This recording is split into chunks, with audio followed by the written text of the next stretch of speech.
നമ്മൾ കഴിഞ്ഞ ദിവസം പുറത്തു കൊണ്ടുവന്ന ഒരു വാർത്തയുണ്ട്. അത് തമിഴ്നാട്ടിലെ തിരുച്ചിറപ്പള്ളി ജില്ലയിൽ നമ്മുടെ അരുൺ ആലത്തൂർ പോയി റിപ്പോർട്ട് ചെയ്ത വാർത്തയാണ്.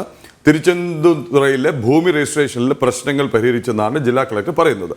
നമുക്കത് വാർത്ത വളരെ വിശദമായി തന്നെ ജന TV പ്രസന്റ് ചെയ്തതാണ്. അതായത് അവിടെ ഒരു ക്ഷേത്രം, അതിനോടൊപ്പമുള്ള 4 ഉപക്ഷേത്രങ്ങൾ, 3 പഞ്ചായത്തുകൾ അടങ്ങിയ ഒരു ഗ്രാമം മുഴുവൻ 389 ഏക്കർ ഭൂമി. ഇതിന്റെ മാത്രമാണ് പ്രശ്നം പരിഹരിക്കാൻ ശ്രമിക്കുന്നത്.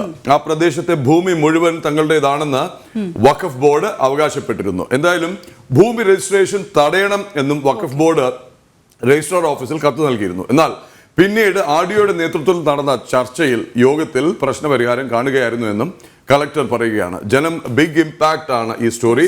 ഈ വാർത്ത റിപ്പോർട്ട് ചെയ്ത് അരുൺ ആലത്തൂർ തന്നെ നമ്മോടൊപ്പം ചേരുകയാണ്. അരുൺ, നമസ്തേ. വളരെ പെട്ടെന്നാണ് ഇതിൽ ഇമ്പാക്ട് ഉണ്ടായിരിക്കുന്നത്. നമ്മൾ വാർത്ത കൊടുത്തതിന് പുറമെ തമിഴ് ജനം TVയും ഈ വാർത്ത സംപ്രേഷണം ചെയ്തിരുന്നു, അവിടെ നിന്ന് റിപ്പോർട്ട് ചെയ്തിരുന്നു. ഏതായാലും നടപടി ഉണ്ടായിരിക്കുകയാണ് അല്ലെ? എന്തൊക്കെയാണ് വിശദാംശങ്ങൾ അരുൺ?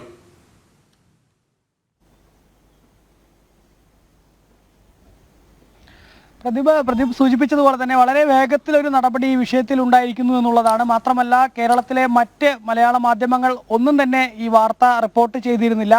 കൂടാതെ തമിഴ് മാധ്യമങ്ങളും തമിഴിലെ ജനം TV മാത്രം, അല്ലെങ്കിൽ 1-2 വിരലിൽ എണ്ണാവുന്ന ചാനലുകൾ മാത്രമാണ് ഈ വാർത്ത റിപ്പോർട്ട് ചെയ്തിരുന്നത്. മാത്രമല്ല, നമ്മൾ ജനം TV വളരെ വിശദമായി തന്നെ വാർത്ത കൈകാര്യം ചെയ്തിരുന്നു. അവിടുത്തെ ഓരോ ജനങ്ങളുടെയും കൃത്യമായ പ്രതികരണം ഉൾപ്പെടെ രംഗത്ത് അവരുടെയൊക്കെ പ്രതികരണം അധികാരികളുടെ ശ്രദ്ധയിൽപ്പെടുത്തുന്ന തരത്തിലായിരുന്നു നമ്മൾ വാർത്ത റിപ്പോർട്ട് ചെയ്തത്. നമ്മുടെ ജനം ഡിബേറ്റിലും ഇത് ഉൾപ്പെടുത്തിയിരുന്നു. അതുകൂടാതെ തന്നെ അരമണിക്കൂർ നമ്മൾ വിശദമായി തന്നെ അവിടുത്തെ ജനങ്ങൾ എത്തരത്തിൽ ഈ ഒരു വഖഫ് ബോർഡ് ഈ ഭൂമിയിൽ അവകാശവാദവുമായി രംഗത്ത് വന്നപ്പോൾ എത്തരത്തിലുള്ള ബുദ്ധിമുട്ടാണ് അനുഭവിക്കുന്നത് എന്നുൾപ്പെടെയുള്ള കാര്യങ്ങൾ കൃത്യമായി തന്നെ അധികാരികളുടെ ശ്രദ്ധയിൽപ്പെടുത്തിയിരുന്നു. ഏതായാലും തമിഴ്നാട്ടിലെ ജനങ്ങൾ അതിന് വലിയ ഒരു സ്വീകാര്യത നമ്മുടെ വാർത്തയ്ക്ക് നൽകിയിരുന്നു എന്നുള്ളതാണ്. നമ്മളത് റിപ്പോർട്ട് ചെയ്തതിന് ശേഷം വിവിധ ഇടങ്ങളിൽ നിന്ന് നിരവധി ആളുകളാണ് അവിടുത്തെ തമിഴ്നാട്ടിൽ നിന്നും വിളിക്കുകയുണ്ടായത്. ഏതായാലും അതിന് പിന്നാലെയാണ് ഇപ്പോൾ തിരുച്ചിറപ്പള്ളിയിലെ കളക്ടറായ പ്രദീപ് കുമാർ ഈ വിഷയത്തിൽ ഒരു പ്രതികരണവുമായി രംഗത്തെത്തിയിരിക്കുന്നത്. അതായത് ഈ ചന്ദ്രശേഖര സ്വാമി ക്ഷേത്രം ഉൾപ്പെടെയുള്ള ആ ഒരു ഭാഗം, അവിടുത്തെ 289 ഏക്കർ ഭൂമി, അത്രയും ആ ഭൂമി ഇത്തരത്തിൽ തങ്ങളുടേതാണെന്നുള്ളൊരു അവകാശവാദവുമായിട്ടായിരുന്നു 2022 വഖഫ് ബോർഡ് രംഗത്ത് വരുന്ന ഒരു സാഹചര്യം ഉണ്ടായത്. അങ്ങനെ അവർ രംഗത്ത് വന്നതോടുകൂടെ തന്നെ ആദ്യം RDO ഓഫീസിലും അതുപോലെ തന്നെ ഭൂമി രജിസ്ട്രേഷൻ നടത്തുന്ന രജിസ്ട്രാർ ഓഫീസിലും ഉൾപ്പെടെ ഇവർ സമീപിക്കുകയായിരുന്നു. ഇനി മുതൽ ഇവിടെ രജിസ്ട്രേഷൻ നടത്താൻ അനുവദിക്കരുത്, ഇത് തങ്ങളുടെ ഭൂമിയാണ്, ഈ ക്ഷേത്രം പ്രധാനപ്പെട്ട ക്ഷേത്രമാണ്, അവിടുത്തെ ഏകദേശം 1300 വർഷം പഴക്കമുള്ള 4-ലേറെ ക്ഷേത്രങ്ങൾ ഉൾപ്പെടെ തങ്ങളുടേതാണ് എന്നുള്ളൊരു അവകാശവാദവുമായിട്ടായിരുന്നു അവിടുത്തെ ആളുകൾ രംഗത്തെത്തിയത്, ഈ വഖഫ് ബോർഡിൻ്റെ ആളുകൾ രംഗത്തെത്തിയത്. തുടർന്നാണ് ജനങ്ങൾ ഇത് തിരിച്ചറിയുന്നത്. അവിടെ ഒരു രാജഗോപാൽ എന്നുള്ളൊരു വയസ്സായ ഒരു വ്യക്തി തൻ്റെ മകളുടെ കല്യാണത്തിന് ഭൂമി വിൽക്കാനായി പോയ സമയത്താണ് ആ ഭൂമി വഖഫ് ബോർഡ് അവകാശവാദവുമായി രംഗത്ത് വന്നിരിക്കുന്നതും മറ്റുമൊക്കെ അവരുടെ ശ്രദ്ധയിൽപ്പെടുന്നത്. ശേഷം ഏതായാലും അതിൽ കളക്ടർ ഉൾപ്പെടെയുള്ള ആളുകൾ RDOയുടെയും മറ്റുമൊക്കെ നേതൃത്വത്തിൽ നടന്ന ഒരു ചർച്ച, ആ ചർച്ചയ്ക്കൊടുവിൽ ഭൂമിയിലെ ക്രയവിക്രയം നടത്തുന്നതിൻ്റെ പ്രശ്നങ്ങൾ പരിഹരിച്ചിട്ടുണ്ട് എന്നുള്ളതാണ് കളക്ടർ നിലവിൽ ഇതിലൊരു പ്രതികരണവുമായി രംഗത്തെത്തിയിരിക്കുന്നത്. നിലവിൽ അവിടെ ഭൂമി ക്രയവിക്രയം നടത്തുന്നതിന് വലിയ ബുദ്ധിമുട്ടുകളില്ല, അത്തരം പ്രശ്നങ്ങളൊക്കെ തങ്ങൾ പരിഹരിച്ചിട്ടുണ്ട് എന്നുള്ളതാണ് കളക്ടർ വ്യക്തമാക്കുന്നത്. ഏതായാലും കളക്ടർ തങ്ങളുടെ ഇടപെടൽ, അതായത് അധികാരികളുടെ ഇടപെടൽ മൂലം നിലവിൽ അവിടുത്തെ ഈ ഭൂമി ക്രയവിക്രയം നടത്തുന്നതിലെ പ്രശ്നങ്ങൾ പരിഹരിച്ചിട്ടുണ്ട് എന്ന് പറയുമ്പോൾ കേന്ദ്ര സർക്കാർ കൊണ്ടുവരാൻ ഉദ്ദേശിക്കുന്ന ആ ബില്ല്, നിയമ ഭേദഗതി, അത് എത്രത്തോളം പ്രാധാന്യം അർഹിക്കുന്നു എന്നുള്ളതും ഇവിടെ വളരെ എടുത്തു പറയേണ്ട കാര്യമാണ്. കാരണം കേന്ദ്ര സർക്കാർ പുതിയ നിയമ ഭേദഗതി കൊണ്ടുവരുന്നത് ഇത്തരത്തിലുള്ള പ്രശ്നങ്ങൾ പരിഹരിക്കുന്നതിന് വേണ്ടി. ഇപ്പോൾ എന്താണോ തമിഴ്നാട്ടിൽ നടന്നിരിക്കുന്നത്, കളക്ടറും RDO ഉൾപ്പെടെയുള്ള ആളുകളുടെ ഇടപെടൽ മൂലം എന്താണോ ആ ഒരു വിഷയത്തിൽ ക്ഷേത്രഭൂമി ഉൾപ്പെടെ തങ്ങളുടേതാണെന്ന അവകാശവാദവുമായി വഖഫ് ബോർഡ് രംഗത്തെത്തിയതോടുകൂടെ ആ ഒരു പ്രശ്നം പരിഹരിക്കുന്നതിന് അധികാരി തലത്തിലൊരു ഇടപെടലാണ് ഇപ്പോൾ അരുണിലേക്ക് തിരികെ എത്താൻ കാരണം ഇതിൽ 1-2 സംഗതികൾ, അതായത് തുടക്കം മുതൽ ഈ വാർത്ത നമ്മൾ സംപ്രേഷണം ചെയ്തു, പിന്നാലെ തന്നെ അരുൺ അവിടെ നിന്ന് തയ്യാറാക്കിയ ഒരു അരമണിക്കൂർ പ്രോഗ്രാം ഉണ്ട്, ഭൂമി വിഴുങ്ങികൾ എന്ന് പറഞ്ഞു. അത് ഈ വഖഫ് നിയമ ഭേദഗതിയുടെ ആവശ്യകത എന്താണ്, ആ നിയമത്തിന്റെ പ്രശ്നങ്ങൾ എന്താണ്, ആ നിയമം നൽകുന്ന അമിത അധികാരങ്ങൾ, സർക്കാരിന് പുറത്തുള്ള ഒരു ബോഡിക്ക് നൽകിയിരിക്കുന്ന അമിത അധികാരങ്ങൾ. ഇതുപോലെ എവിടെയൊക്കെ ഇടങ്ങളിൽ ഇതിന്റെ ഡിസ്പ്യൂട്ട്സ് ഇങ്ങനെ നടക്കുന്നുണ്ട്, പ്രശ്നങ്ങൾ നിലനിൽക്കുന്നുണ്ട്, ഇതെല്ലാം ഉൾക്കൊള്ളുന്നതായിരുന്നു അത്. ഒപ്പം ഒരു കേസ് സ്റ്റഡി എന്ന പോലെ തന്നെ തിരുച്ചെന്തുറൈ ക്ഷേത്രത്തിന്റെ ഒരു യാഥാർത്ഥ്യവും ഉൾക്കൊള്ളിക്കുന്ന പരിപാടിയായിരുന്നു. അരുൺ, ആദ്യം നമുക്ക് ആ കളക്ടർ പ്രദീപ് കുമാർ പറഞ്ഞത് എന്താണെന്ന് ഒന്ന് കേൾക്കാം. അതിനുശേഷം ഒരിക്കൽ കൂടി, കാരണം ഇന്ന് മാത്രം ഇത് കാണുന്ന ധാരാളം പ്രേക്ഷകരുണ്ട്, അപ്പോൾ തിരുച്ചെന്തുറയിൽ നടന്നത് എന്താണ്, എന്തിന്റെ പേരിലാണ് ഈ നടപടി എന്ന് കൂടി നമുക്ക് വ്യക്തമാക്കേണ്ടതുണ്ട്. ആ കളക്ടർ പറഞ്ഞതൊന്ന് കേൾക്കാം. 22ஆம் ஆண்டு வக்ஃப் போர்டிலிருந்து ஒரு கம்யூனிகேஷன் வந்து சப் ரெஜிஸ்ட்ரார் ஆஃபீஸ்க்கு இந்த மாதிரி 389 ஏக்கர்ஸ் திருச்செந்துறை கிராமம், ஸ்ரீரங்கம் வட்டத்தில் இருக்கக்கூடிய திருச்செந்துறை கிராமத்தில் 389 ஏக்கர் வந்து வக்ஃப் வாரியத்துக்கு சொந்தமான நிலம், அதனால் வந்து பத்திரப்பதிவு வந்து தடை செய்யப்பட வேண்டும் என்று அவர்கள் வந்து சப் ரெஜிஸ்ட்ரார் ஆஃபீஸ்க்கு ஒரு லெட்டர் வந்து கொடுத்துருந்தாங்க. இதனால் வந்து டெம்பரவரியாக வந்து அந்த ரெஜிஸ்ட்ரேஷன் வந்து ஸ்டாப் பண்ணும்பொழுது தேர் வாஸ் அ ப்ரொட்டஸ்ட். மக்கள் வந்து அதற்கு போராட்டத்தில் ஈடுபட்டதனை தொடர்ந்து ஒரு பீஸ் மீட்டிங் வந்து ஆர்டிஓ தலைமையில் வந்து நடத்தப்பட்டது. சப் ரெஜிஸ்ட்ரார் மற்றும் அந்த வக்ஃப் போர்டுடைய அதிகாரிகள் அனைவரையும் வந்து கூப்பிட்டு ஒரு அமைதி பேச்சுவார்த்தை நடத்தப்பட்டது. அதனைத் தொடர்ந்து அவர்கள் வந்து ரெஜிஸ்ட்ரேஷன் பண்ணுவதற்கு எந்த ஒரு தடையும் இல்லை என்று அந்த பேச்சுவார்த்தையின் அடிப்படையில் முடிவு செய்யப்பட்டுள்ளது. இது வக்ஃப் போர்டும் வந்து இதை வந்து அந்த தடை வந்து நீக்கியிருக்காங்க. ஸோ இப்பொழுதைக்கு வந்து திருச்செந்துறை கிராமத்தில் வந்து நிலங்கள் வாங்குவதற்கோ விற்பதற்கோ பத்திரப்பதிவு செய்வதற்கோ வந்து எந்த ஒரு தடையும் வந்து இல்லை என்பதனை நான் தெரிவித்துக் கொள்கிறேன். Anything okay. அவங்க மக்கள் ஃபீல் பண்றாங்க அது டெம்பரரி சொல்யூஷனா இருக்குமோ, எங்களுக்கு ஒரு பயம் இருந்துகிட்டே இருக்கு அப்படின்னு. இல்லை, இது வந்து இனாம் அப்படிங்கிறது வந்து 1927 ரெக்கார்ட்ஸில் இது பண்ணியிருக்காங்க. அதுக்கப்புறம் யூடிஆர் செட்டில்மெண்ட் அப்போ பார்த்தீங்கன்னா வந்து இது பட்டாதாரர்களுடைய பெயரில் வந்து மாற்றம் செய்யப்பட்டுள்ளது. இந்த யூடிஆர் செட்டில்மெண்ட் இவங்களுடைய டாக்குமெண்ட்ஸ், வக்ஃப் போர்டு அவங்க சப்மிட் பண்ணக்கூடிய டாக்குமெண்ட்ஸ் ப்ளஸ் அதனுடைய 1927 ரெக்கார்ட்ஸை எடுத்து நம்ம ஓனர்ஷிப் ஆஃப் த லேண்ட், யார் வந்து அதற்கு நிலத்திற்கு சொந்தமானவர்கள் என்பதை வந்து ஆர்டிஓ வந்து முடிவு பண்ணுவாங்க. தாலுக் லெவல் அவங்க என்கொயரி பண்ணி முடிவு பண்ணுவாங்க. அந்த டெம்பிள் வந்து 1500 இயர்ஸ் பிஃபோர் இருக்குன்னு சொன்னாங்க சார். நம்ம கவர்மெண்ட்ல ஏதாவது அதுக்குரிய ஆவணங்கள் இருக்குதா சார்? இல்லை, அதுதான் அந்த ஓனர்ஷிப் ஆஃப் த லேண்ட், அது யார் வந்து ஓனர்ஷிப் இருக்குது, அந்த லேண்டோடைய ஓனர் யார் அப்படிங்கிறத வந்து டாக்குமெண்ட் வெரிஃபை பண்ணி தான் வந்து அதை பார்க்க முடியும். அதுக்கு ஆர்டிஓ வந்து தாசில்தாரோட இணைந்து வந்து அந்த டாக்குமெண்ட்டை வெரிஃபை பண்ணி யார் ஓனர். അരുൺ, വളരെ വിശദമായി ഒക്കെ കളക്ടർ വിശദീകരിക്കുന്നുണ്ട്. യാതൊരു പ്രശ്നവും ഇല്ല, ഭൂമി രജിസ്ട്രേഷൻ, വിൽപ്പന, വാങ്ങൽ ഒക്കെ നടക്കും എന്ന് അദ്ദേഹം പറയുന്നുണ്ട്. ഇനി ഈ ഒരു തർക്കത്തിലേക്ക്, ഈ ഒരു വിവാദത്തിലേക്ക്, ഈ ഒരു ഇടപെടലിലേക്ക് നയിച്ച സാഹചര്യം ഒന്ന് വ്യക്തമാക്കാമോ? ഇതാദ്യമായി കാണുന്ന പ്രേക്ഷകർക്കായി.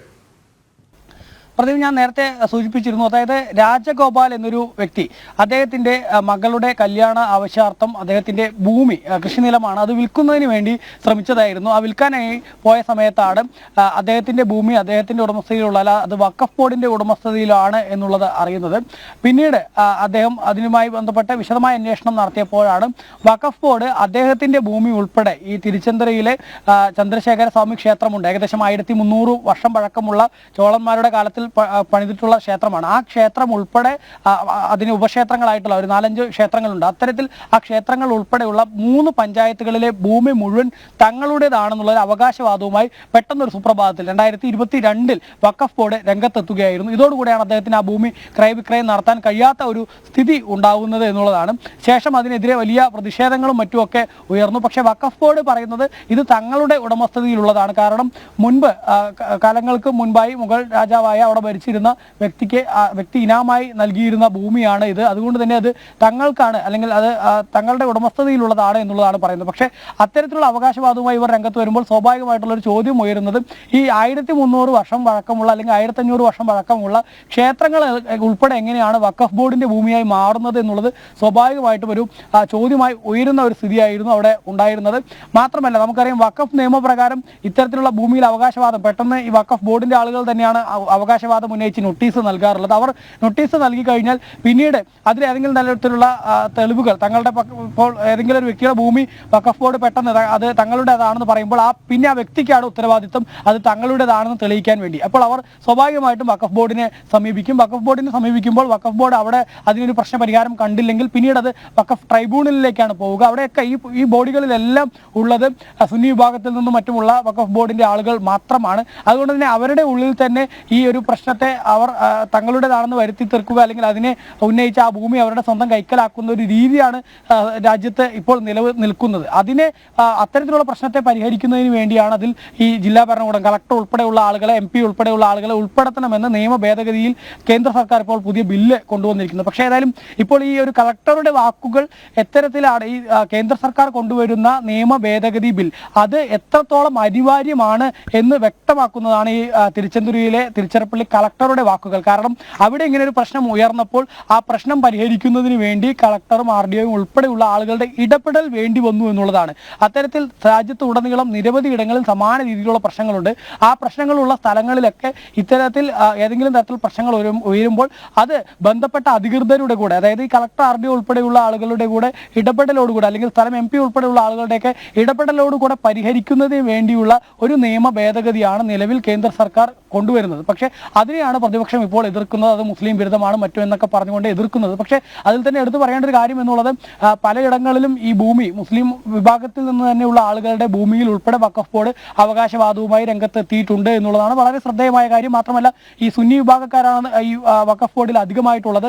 അതിൽ തന്നെ ന്യൂനപക്ഷമായിട്ടുള്ള ഇപ്പോൾ അഹമ്മദിയ പോലുള്ള അല്ലെങ്കിൽ മറ്റ് ചെറിയ രീതിയിൽ അത്തരത്തിൽ സുന്നി പോലെ വിപുലമല്ലാത്ത മുസ്ലിം വിഭാഗത്തിലെ തന്നെ മറ്റ് വിഭാഗക്കാർക്ക് ഈ ഒരു ബോർഡിൽ യാതൊരു പ്രാതിനിധ്യവും ഇല്ല എന്നുള്ളതാണ്. സ്ത്രീകൾക്കും ഈ ഒരു വഖഫ് ബോർഡിൽ യാതൊരു പ്രാതിനിധ്യവും ഇല്ല എന്നുള്ളതാണ്. അത്തരത്തിൽ സ്ത്രീകളുടെയും ഈ മറ്റ് ന്യൂനപക്ഷങ്ങളായിട്ടുള്ള ഈ മുസ്ലിംകളെ തന്നെ മറ്റ് വിഭാഗങ്ങളെയൊക്കെ ഉൾപ്പെടുത്തിക്കൊണ്ടുള്ള അതിനെ ബില്ലിൽ പുതിയ നിയമ ഭേദഗതിയിൽ പുതിയൊരു ബോഡിക്ക് രൂപം നൽകുന്ന തരത്തിലാണ് ഈ നിയമ ഭേദഗതി കേന്ദ്ര സർക്കാർ കൊണ്ടുവരാൻ ഉദ്ദേശിക്കുന്നത്.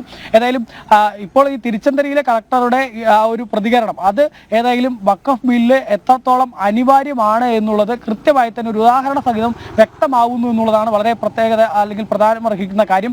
അതിൽ തന്നെ മറ്റൊരു കാര്യമുള്ളത് എന്തെന്നാൽ കളക്ടർ അവിടെ ഭൂമി ക്രയവിക്രയം നടത്തുന്നതിന് നിലവിൽ പ്രശ്നമില്ല എന്നുള്ളത് വ്യക്തമാക്കിയിട്ടുണ്ട്. പക്ഷേ ഭൂമി ക്രയവിക്രയം നടത്തുന്നതിൽ പ്രശ്നമില്ലെങ്കിൽ പോലും അവിടെ ഭൂമി വില കുത്തനെ ഇടിഞ്ഞിരിക്കുന്ന ഒരു സ്ഥിതിയുണ്ട്. കാരണം വഖഫ് ബോർഡ് പെട്ടെന്ന് ഒരു സുപ്രഭാതത്തിൽ ഇങ്ങനെ വന്ന് അവിടുത്തെ ഭൂമിയൊക്കെ തങ്ങളുടേതാണെന്ന് പറയുന്നതോടുകൂടെ അവിടെ ആളുകൾ ഇപ്പോൾ അവരുടെ കൃഷിഭൂമിയാണെങ്കിലും അല്ലെങ്കിൽ മറ്റ് പറമ്പും മറ്റോ ആണെങ്കിലും ഒക്കെ വിൽക്കുന്നതിന് വേണ്ടി ശ്രമിക്കുമ്പോൾ പലരും പുറത്തുനിന്ന് ഈ ഭൂമി വാങ്ങാൻ വരാത്ത ഒരു സ്ഥിതിയാണ് നിലവിൽ ആ പ്രദേശത്തുള്ളത്. മുമ്പ് 3 കോടി രൂപ വരെ വില ലഭിച്ചിരുന്ന ഒരേക്കറിന് 3 കോടി രൂപ വരെയൊക്കെ വില ലഭിച്ചിരുന്ന ഭൂമിക്ക് ഇപ്പോൾ 20-30 ലക്ഷം രൂപ വളരെ കുറഞ്ഞ പൈസയെ അവിടെ ലഭിക്കുന്നുള്ളൂ എന്നുള്ളതാണ് നാട്ടുകാർ പ്രധാനമായും പരാതിയായി പറയുന്നത്. അതുകൊണ്ട് തന്നെ ഈ നിയമ ഭേദഗതി വരുന്നതോടുകൂടെ തന്നെ തങ്ങളുടെ ഈ പ്രശ്നത്തിലൊരു ശാശ്വത പരിഹാരം ഉണ്ടാവും എന്നുള്ളതാണ് അവരുടെ പ്രതീക്ഷ. ഇപ്പോൾ കളക്ടർ പറഞ്ഞിരിക്കുന്ന ഈ ഭൂമി ക്രയവിക്രയം നടത്തുന്നതിലെ പ്രശ്നങ്ങൾ പരിഹരിച്ചു എന്ന് പറയുന്നത് ഇതൊരു താൽക്കാലിക പരിഹാരം മാത്രമാണ്. പക്ഷേ ആ ശാശ്വത പരിഹാരം എന്നുള്ളത് അത് കേന്ദ്രം ഈ നിയമ ഭേദഗതി കൊണ്ടുവരുന്ന മുറയ്ക്ക് മാത്രമേ സാധ്യമാവുകയുള്ളൂ എന്നുള്ളതാണ്. ആ ശാശ്വത പരിഹാരം ആവശ്യപ്പെടുന്ന സ്ഥലങ്ങൾ കേരളത്തിലുമുണ്ട് എന്നുള്ളതാണ് നമുക്ക് മനസ്സിലാക്കാൻ. ശരി അരുൺ, ഞങ്ങളൊന്ന് ഇനി കേരളത്തിലെ ആ പ്രശ്നം നമ്മൾ സ്പോട്ട് ചെയ്ത പ്രശ്നം നമ്മുടെ പ്രേക്ഷകർ തന്നെ ചൂണ്ടിക്കാട്ടിയിരുന്നു.